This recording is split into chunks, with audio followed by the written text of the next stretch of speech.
Hello guys, ഇത് fried rice വ്ലോഗാണ് guys. Fried rice ഉണ്ടാക്കുന്ന അലീനേശാണ്. ഓക്കെ, അപ്പോൾ അലീനേശ് താണ്ട് 3 മുട്ട പൊട്ടിച്ചൊഴിച്ചു. എന്നിട്ട് അതിൽ കുറച്ച് ഉപ്പിട്ടു. എന്നിട്ട് പാനിലോട്ട് ആ മുട്ട ഇട്ടിട്ട് ചിക്കിക്കൊണ്ടിരിക്കുകയാണ് ഗായ്സ്. എന്നിട്ട് പാനിലോട്ട് കുറച്ച് എണ്ണ ഒഴിച്ചു.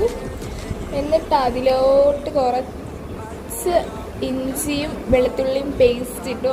എന്നിട്ട് അതിൽ സവാള ഇട്ട് ഗായ്സ്. ഉണ്ട് അത് വെന്ത് വരുന്നത് വരെ വെയിറ്റ് ചെയ്തിട്ട് നമ്മൾ എന്ത് ചെയ്തു, കുറച്ച് ക്യാരറ്റും ബീൻസും ഇട്ട് ഗായ്സ്. എന്നിട്ട് കുറച്ച് നേരം ഇങ്ങനെ ഇളക്കിക്കൊണ്ടിരുന്നിട്ട് അത് ഇതായി വന്നതിന് ശേഷം കുറച്ച് ക്യാബേജ് ഇട്ടു.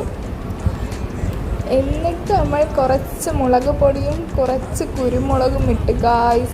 അത് പിന്നെ വെന്ത് വരുന്നവരെ മിക്സ് ചെയ്തിട്ടിരുന്നു ഗായ്സ്. എന്നിട്ട് അത് വേവുന്നവരെ വെയിറ്റ് ചെയ്തു. എന്നിട്ട് നമ്മൾ ആവശ്യത്തിന് റൈസ് ഇട്ട്, അതിടാൻ പറ്റുന്നില്ല, അതാണ് അലീനേസ് ഇങ്ങനെ നോക്കിയത്. അപ്പോൾ ഞങ്ങളെ ഹെൽപ്പ് ചെയ്യാൻ വേണ്ടി ആൻറ്റിയും വന്നു.